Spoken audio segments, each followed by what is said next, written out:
A gente tem que lamentar. Na coletiva de imprensa, o clima esquentou entre Gilson Kleina e os jornalistas. Privacidade não quer dizer que é secreto. Vocês sempre estão lá no Fazendão. Essa semana que, por ordem de todo mundo lá, a gente se preservou. Vamos começar a transferir o resultado ruim para o treino secreto. O que eu entendi na tua pergunta foi isso. Então, na verdade, a mesma coisa é eu querer chegar na tua edição lá e querer entrar para ver o que você está fazendo. Se você não permitir, não adianta. Aí você vai dizer que você está fazendo uma edição secreta?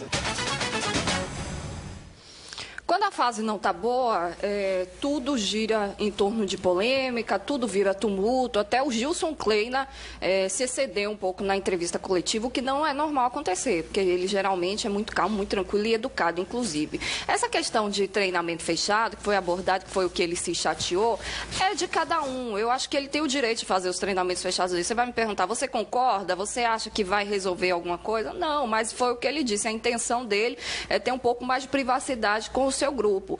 Se está resolvendo ou não, e se isso é para fazer alguma jogada diferenciada, fazer algo que na partida vai fazer a diferença, não está acontecendo, né? Ele pode ter a privacidade dele lá, conseguir conversar melhor com o seu grupo, sem imprensa presente, sem torcida presente, mas de nada está adiantando. Vamos falar da partida?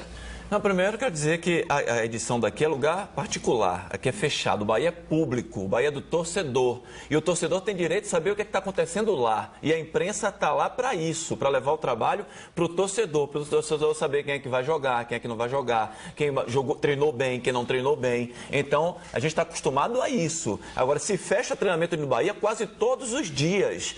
Existem 2 dias, sei lá, na semana, para que a imprensa possa entrar e observar. Aqui é diferente, viu, Kleina? Aliás, vou livrar o Kleina, porque tem muita gente que escalou o time errado. Escalou nada errado, escalou bem. O time começou bem, o Bahia começou cheio de empolgação. O problema é técnico. O problema é que o Bahia não tem qualidade técnica, o Bahia não tem jogador que defina. Quando eu e Juliana aqui, no início do ano, falamos que tem que contratar um 10, tem que trazer um homem que decida jogo, tem que trazer um centroavante para decidir, como ano passado teve Fernandão. O Bahia não tem. Então não tem que decidir, não adianta dar pressão como o Bahia deu 25 minutos ontem, no início da partida, com o Potita jogando muito bem, entrou muito bem no jogo. Tem gente que tem ideia fixa, bota na cabeça assim, é Potita, por causa do nome do rapaz. E o rapaz não vai poder. Futebol é dinâmico, gente. Ele entrou bem, o Potita, jogou bem o primeiro tempo. E de repente, até estranhamente para mim, foi substituído por Max, que não fez nada no segundo tempo. Então o Bahia pressionou 25 minutos e não conseguiu fazer o gol, porque não tem competência para fazer, não tem qualidade técnica. Aí eu vou livrar o treinador do Bahia. Claro que tem os erros dele, às vezes escala errado, às vezes muda errado como ontem, não tinha que tirar o Potita ali no intervalo. Aí brotou o Max, que não adianta nada, também vive uma fase terrível no Bahia. E show de bola do Dorival Júnior, que tomou a pressão no primeiro tempo, fez uma leitura perfeita do time do Bahia, do jogo que decorreu nos primeiros 45, mudou tudo e aí deu show de bola no segundo tempo. Armou, marcou bem, saiu nos contra-ataques e aí evitou tomar o gol de empate. O que acontece no Bahia é isso, Juliana, a qualidade técnica que o Bahia não tem, por isso não ganha jogos. Reubo Celestino, por que você deixou o Esporte Clube Bahia? Uma espécie de cansaço dos trabalhos da gestão, uma série de coisas que estavam acontecendo e eu não via mais possibilidade de dar o meu apoio. Então eu tinha já solicitado a Schmidt, já conversado com o Schmidt a esse respeito e a coisa se concluiu daquela forma.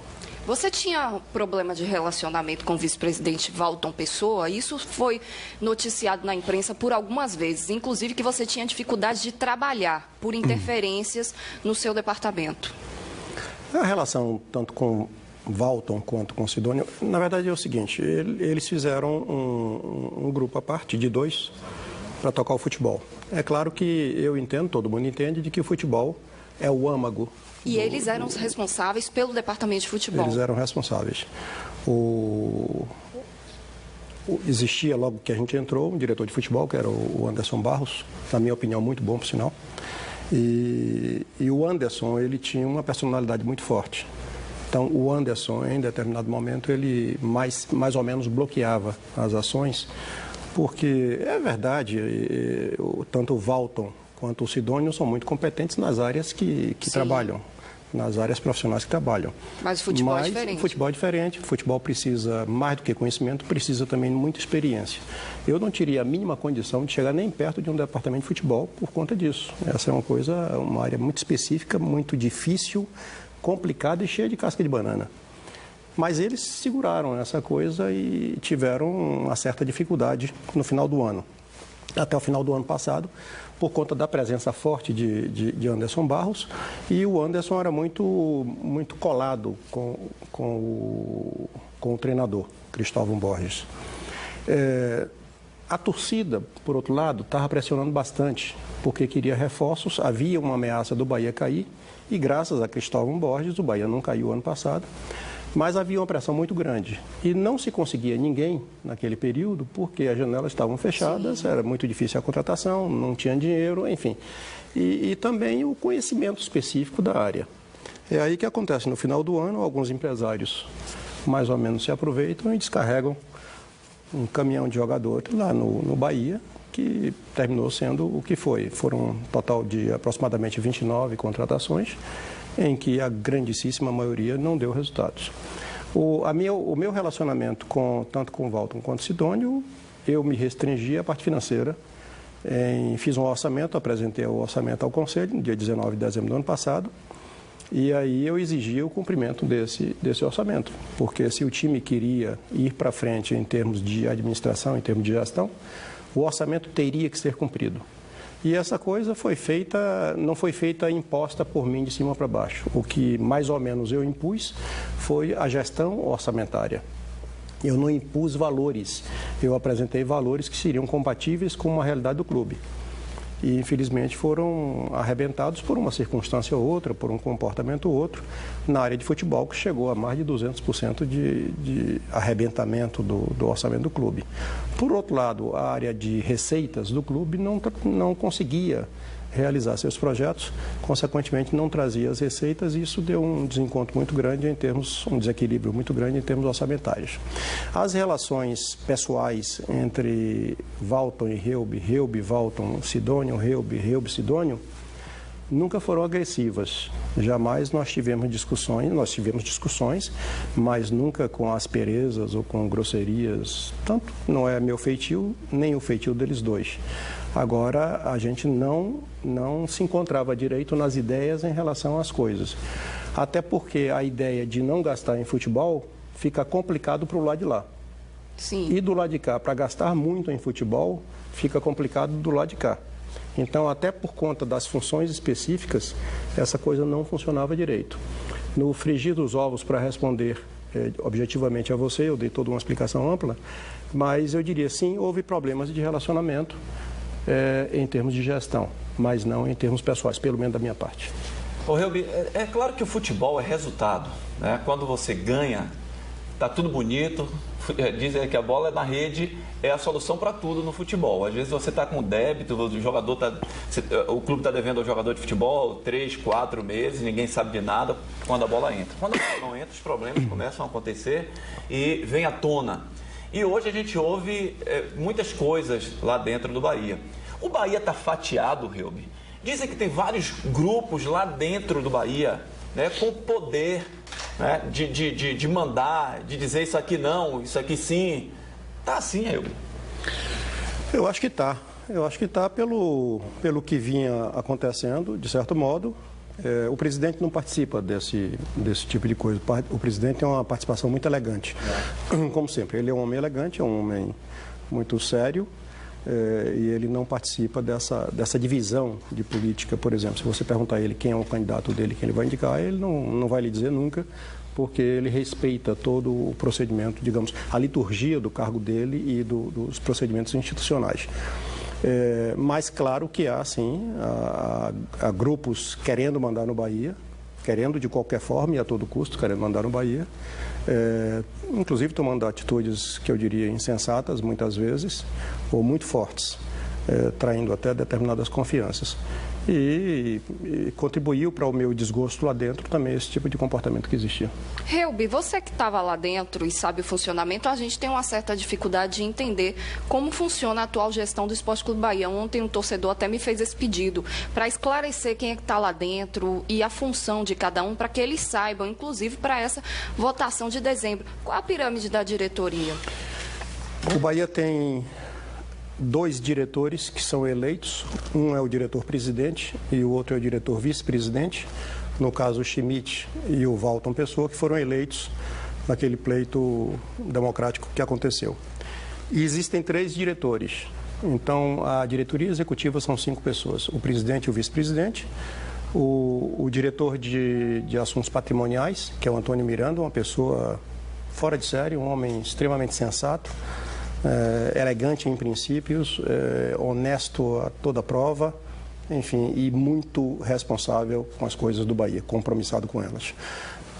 Existe o diretor de negócios e marketing e existe o diretor administrativo e financeiro. Quem é o diretor de negócio e marketing? É o Pablo? É o senhor Pablo Ramos. E o Vitor Ferraz é do assessor jurídico e Nelson Barros Neto é o assessor de comunicação. A assessoria jurídica trabalha normalmente ouvindo, inicialmente era um advogado de renome, depois mudou para outro advogado de renome, e existe uma série de escritórios de advocacia contratados, tanto localmente quanto em outros estados. Ontem, depois da partida, houve realmente um tumulto no vestiário e a Pauliane Araújo foi conversar com o Lucas Fonseca e pegou uma declaração dele que, na verdade, foi um verdadeiro desabafo de alguém que está ali dentro, está vendo o que está acontecendo e que, como qualquer trabalhador, quer ver uma solução. Ouça o que o Lucas Fonseca falou.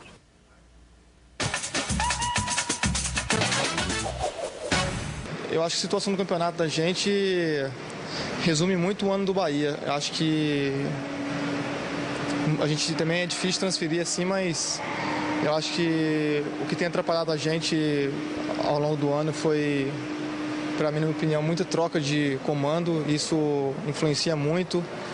Acho que o Bahia tem que reestruturar, reorganizar muita coisa. É difícil, às vezes, alguém vir aqui assumir isso, mas tem muita coisa errada dentro do clube, tem que ser corrigida e tá na hora de ter vergonha na cara também, assumir a responsabilidade, trabalhar, a gente ainda tem chances e eu acredito ainda que dá para sair dessa situação. Essa insatisfação é geral entre os jogadores? Não, eu vivi um momento dentro do clube que foi apenas meu e eu acredito por essa falta de comando, como eu disse, ao longo do ano todo, acredito que mais jogadores também tenham passado por isso e a gente tem, eu acho que, no meu ponto de vista, o jogador tem que preocupar em jogar futebol e a gente teve muita coisa por trás prejudicando a gente. Eu acho que a gente peca por isso. Agora todo mundo paga, o Bahia é o principal punido ao longo do ano. É hora de, como tem tempo ainda, são 6 jogos, a gente tem que buscar o resultado e eu acredito que dá para recuperar ainda.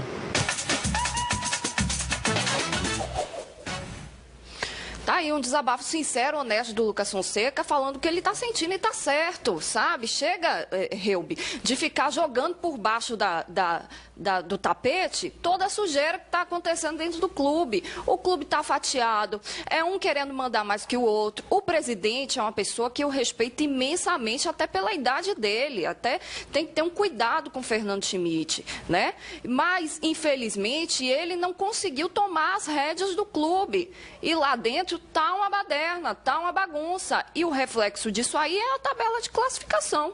Isso é importante, Juliana, essa declaração do Lucas Fonseca, para que o torcedor, o telespectador, entenda quando a gente fala aqui dessa questão do desmando que vai para a cabeça do jogador. Agora imagine o que o Lucas falou. Sabe o que é isso aí, quando ele diz, muita gente mandando, chega lá um funcionário qualquer, só que trabalha junto com o presidente e quer mandar. Aí eu tenho que obedecer esse cara, eu tenho que obedecer aquele. A quem é que eu tenho que obedecer?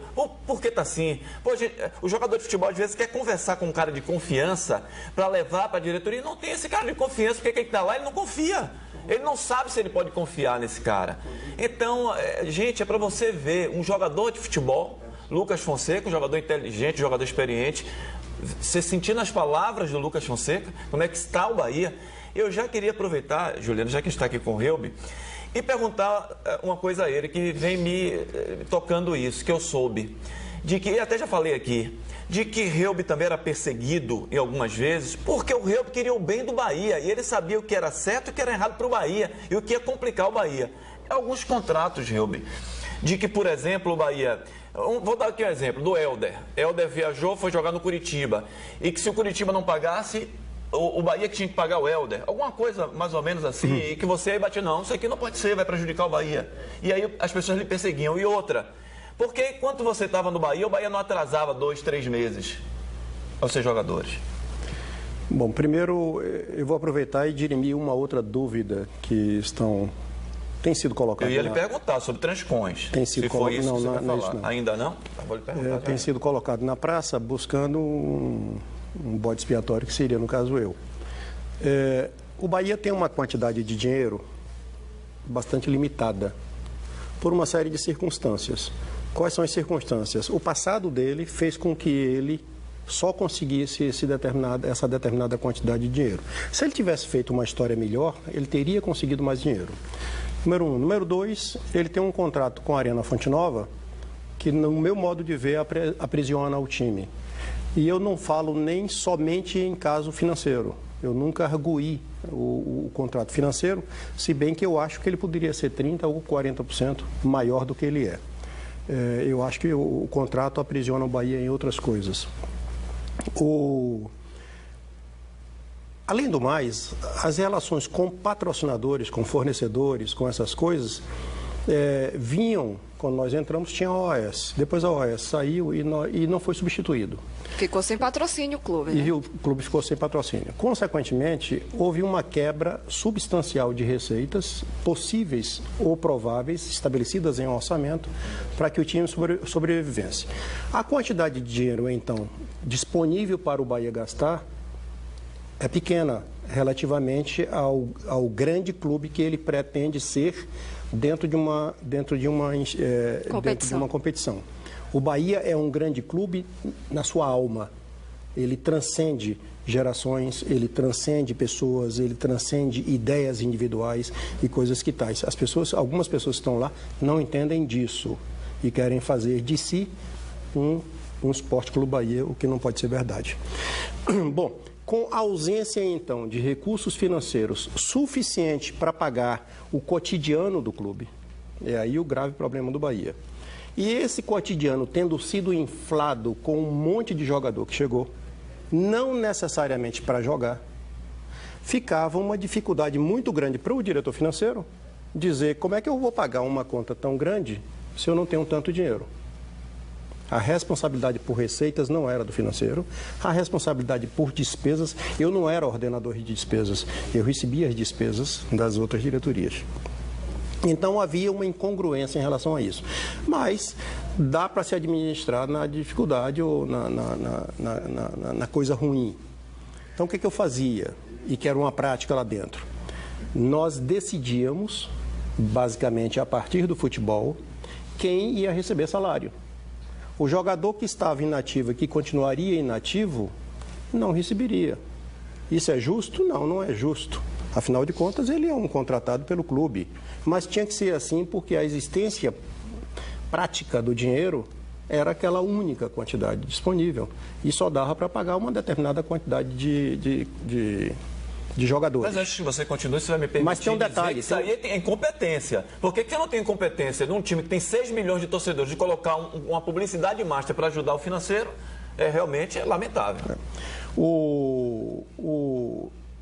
Não somente em relação a salários, mas em relação à parte fiscal, aos tributos, aos encargos e tributos que deveriam ser pagos.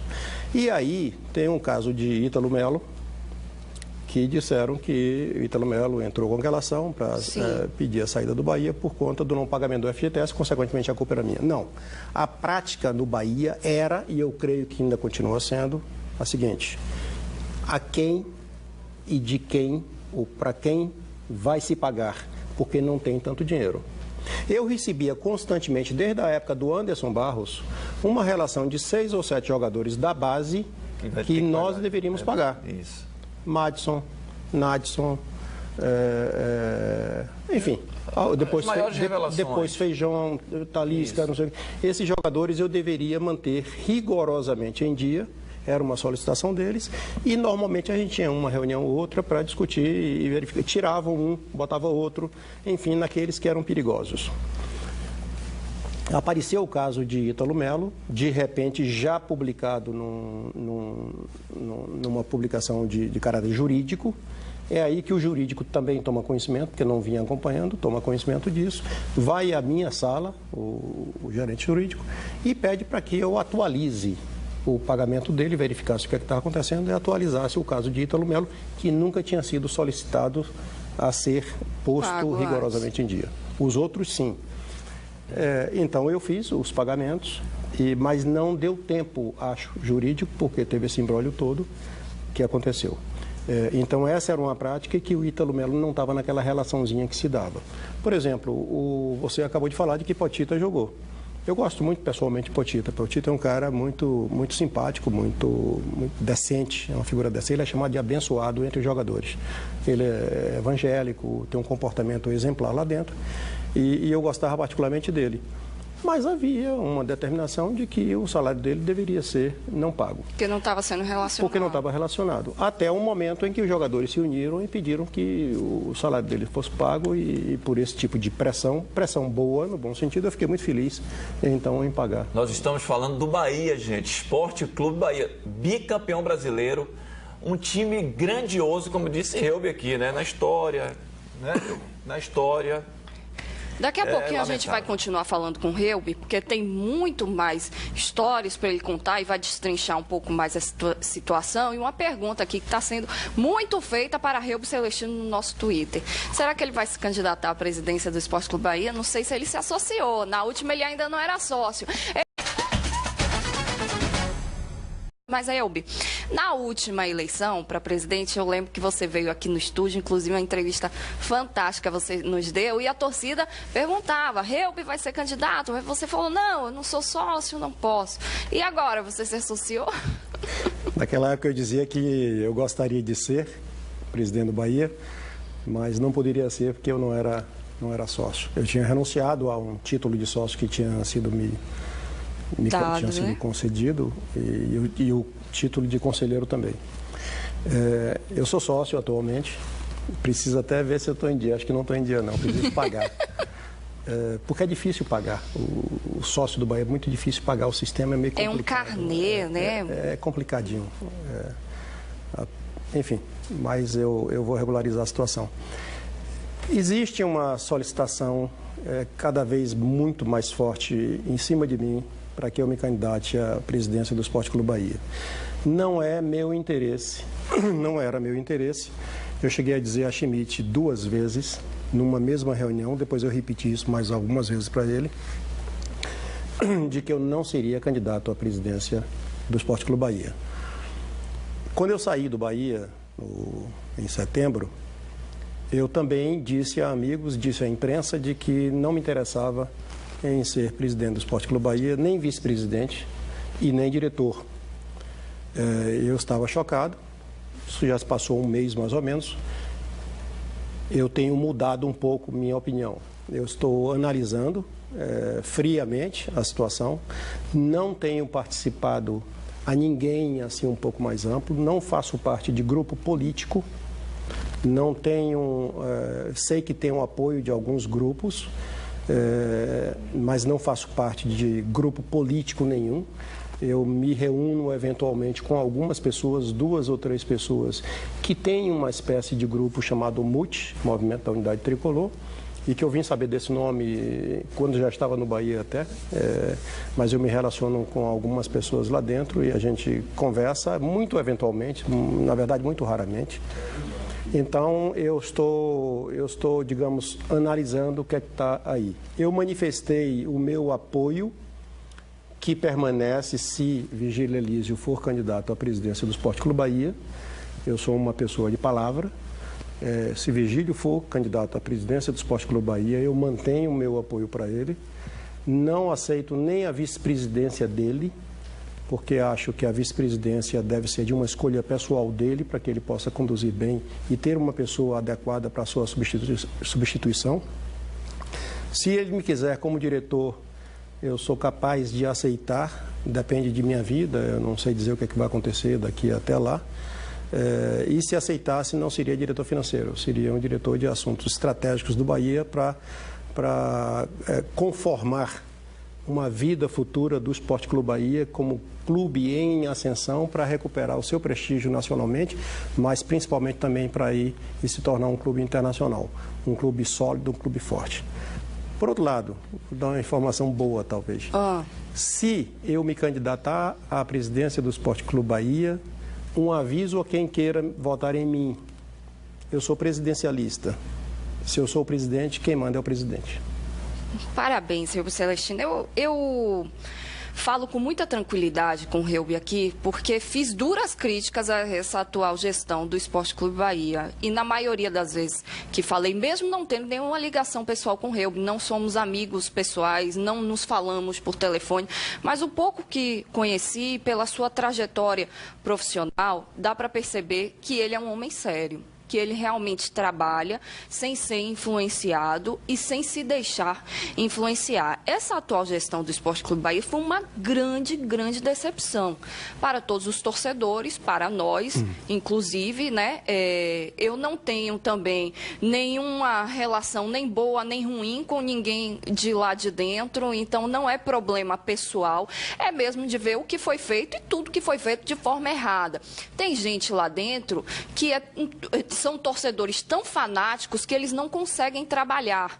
Eles simplesmente resolvem tentar caçar algumas pessoas para, com isso, se valorizarem. Mas isso não dá certo, gente. No futebol, as pessoas precisam se unir. E esse é o problema atual do Esporte Clube Bahia. Quem está lá dentro, um quer mandar mais que o outro, um quer aparecer mais que o outro e quer buscar bode expiatório que não existe. Então, o Reubi, realmente, dentro dessa atual gestão, era o que se salvava. E depois que ele saiu, meu amigo, aí, realmente, eu falei aqui no programa, eu só lamento pelo que está aí dentro hoje do Esporte Clube Bahia. E torço para que, se você se candidatar, você não se alie a ninguém dessa atual gestão, porque, com certeza, você poderia ter um grande sucesso e seria um bom nome, um ótimo nome. E é isso que a gente quer. Nomes fortes para ver o Bahia grande, porque desse jeito que está, não dá, não. Juliano, deixa eu lhe dar um esclarecimento que é interessante para que as pessoas compreendam. O Fernando Schmidt, ele é uma pessoa, como eu disse, extremamente íntegra, uma pessoa de princípios muito fortes, muito educado, um cavalheiro, e ele tem uma forma de liderança e de comando que é bastante diferente do que a gente vê. Normalmente aqui no Brasil. Eu diria que ele tem uma forma de gestão até mais internacionalizada, mais de fora, mais avançada do que a nossa. Ele espera a compreensão dos seus pares nos princípios que ele passa pelas palavras e gestos. E aí, quando você encontra pessoas que não efetivamente compreendem isso e que então entram arrombando a porta para tentar fazer, fica complicado. E o Fernando Schmidt, ele tem tanta educação, ele tem tantos princípios que norteiam sua ética e seu modo de se comportar, que ele não vai de encontro a essas ações, porque seria uma espécie de briga que ele não consegue fazer, não consegue concordar, e ele tem razão nisso. Eu admiro bastante a forma dele agir, dele pensar, mas o que você falou é absolutamente correto. Eu gostaria de perguntar a Reubi, porque está existindo um problema desde a semana passada sobre essa questão dos transcons. E eu ouvi falar, Reubi, que o Bahia ficou prejudicado com essa questão de parcelamento por culpa sua ainda quando era diretor financeiro do clube. Como é que está essa situação? O que foi que aconteceu na realidade com os transcons do Bahia? São duas coisas absolutamente distintas. Então, primeiro eu vou falar de transcon, depois eu vou falar do parcelamento. O Transcon é um título que a Prefeitura tem, outorga, a quem é dono de uma determinada área, que pode passar para construtoras fazerem construção a mais da área permitida em outro lugar. Então, se uma construtora quer construir na Graça e não tem um coeficiente, um gabarito suficiente para fazer o número de andares, o espaço que ela queira, ela compra de alguém que em outro lugar da cidade tem aquela possibilidade do Transcom e cria, teoricamente, uma área, o que lhe dá efetivamente, fisicamente, o direito de fazer. Isso é um Transcom, é acrescimento de área onde não é permitido de direito segundo aquela norma. O Bahia tinha uma área na boca do rio e aquela área foi desapropriada e essa coisa a prefeitura pagaria em Transcom. Como é que seria o cálculo do número de Transcons e do valor de Transcom? Aquela área dali tem 23 mil e tantos metros quadrados. Havia um coeficiente historicamente praticado ali naquela região de multiplicar por 2. Então, você vai achar em torno de 47 mil e alguma coisa metros quadrados equivalentes em Transcom. Só são 23 mil e tantos metros, mas multiplica por um coeficiente de 2, vai para 47 mil e alguma coisa, que podem ser transformados em Transcom. O prefeito atual, o secretário da Fazenda, ele alterou o valor. Como o IPTU todo aumentou substancialmente, o valor do Transcom aumentou de em torno de 600, 500 e tantos reais para 1.600 reais. Ora, se o Bahia tem 47 mil e alguma coisa metros quadrados, multiplicado por 1.600 e alguma coisa reais por Transcom, o Bahia então teria o direito de vender por preço de mercado de Transcom, por 78 mil reais, ou 78 milhões de reais, os seus Transcons, que equivalem à área da Boca do Rio. O prefeito, o Schmidt esteve numa reunião com o prefeito, com o Walton Pessoa, eu estive também na primeira reunião, e depois eles conduziram essas coisas todas. A prefeitura decidiu que pagaria somente a metade. Eu não sei se ele decidiu pagar a metade apenas para cortar pela metade, ou se ele decidiu que o coeficiente não seria mais 2 e seria somente 1. Ou seja, o Bahia passaria a ter somente os 23 mil metros quadrados, efetivamente que tem, fisicamente, e também em Transcom. E multiplicado por 1,6 vai para 39 milhões, que é a negociação. Como é que será utilizado, como é que estava planejado utilizar-se esses 39 milhões? As advogadas tinham honorários estipulados em 20%. Então, 20% de 39, vamos botar 40, que fica mais fácil, dá 8 milhões. 39 menos 8, 31. Houve uma negociação com a OAS em relação ao fazendão, que pertence à OAS por escritura passada, de 15 milhões de pagamentos aproximadamente à vista em Transcom e 11 parcelas de 1 milhão. Me parece que foi essa negociação que foi feita, inclusive, pelo Walton Pessoa. Ora, 39 menos 8 das advogadas, 31, 31 menos 15 da OAS, 16.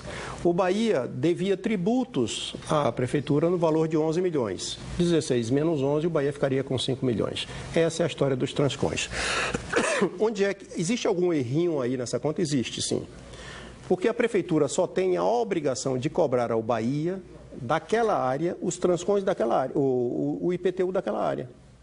Mas a prefeitura está exigindo que o Bahia pague todas as suas dívidas, de tudo que tem, que deve à prefeitura, nessa conta dos Transcons. O que não é, no meu modo de ver, justo. É uma oportunidade que a prefeitura tem de fazer, mas não tem caráter de justiça nisso aí. Aí, então, esse valor poderia ser fatiado num processo de refinanciamento de dívida. Então, vem a segunda coisa agora. Não tem uma coisa a ver com a outra. Agora é dívida, não é Transcom mais. Por algum motivo que eu não sei, a parte de patrimônio fica vinculada à diretoria de patrimônio e essa questão de Transcons, fazendão, cidade tricolor, Boca do Rio e o parcelamento ficou com as advogadas que teriam sido contratadas, segundo me consta, na gestão anterior, que foi uma boa contratação para fazer as coisas e que foi mantida por Walton liderando todo o processo. E essas advogadas, ao que me consta, seriam as responsáveis para preparar a documentação para dar entrada na prefeitura para o tal do parcelamento. Eu estou dizendo o que eu via lá dentro, não tinha nada a ver comigo. Eu vi na minha sala o Antônio Miranda ligar, presenciei, ouvi o telefonema dele às advogadas antes do vencimento, cobrando a preparação da documentação para o tal parcelamento. Não bastasse isso, no dia do vencimento, que era uma segunda ou uma terça-feira. De novo, na minha vista, o Antônio Miranda telefonou cobrando da advogada os procedimentos. Uma delas ou as duas disseram que um preposto delas estaria na prefeitura aguardando que o Bahia encaminhasse os documentos. Eu acho que ali já era um pouco tarde demais para ela fazer isso, já deveria ter feito antes. E um preposto do Bahia foi lá na prefeitura e não encontrou essa determinada pessoa. Difícil, muito, muito difícil. Várias mensagens aqui. No próximo bloco eu vou ler a opinião dos torcedores. Fica aí, rapidinho.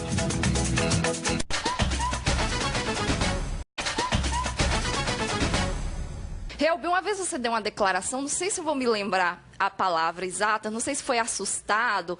Você falou que realmente você estava, assim, cada vez mais decepcionado com tudo que você estava vivenciando ali dentro. Foi um desabafo seu, de um sentimento que realmente estava te incomodando, você precisava colocar para fora ali naquele momento?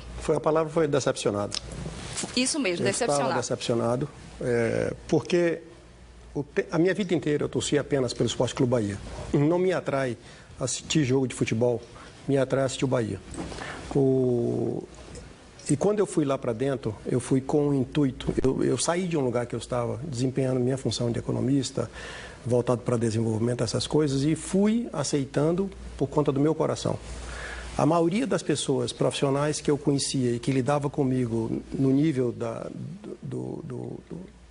de onde eu trabalhava e das coisas que eu fazia, consultoria internacional e coisas assim, eu dizia, eu não sei o que é que você vai fazer no Esporte Clube Bahia. Como se dissessem que eu estaria baixando o meu nível profissional para ir ao Esporte Clube Bahia.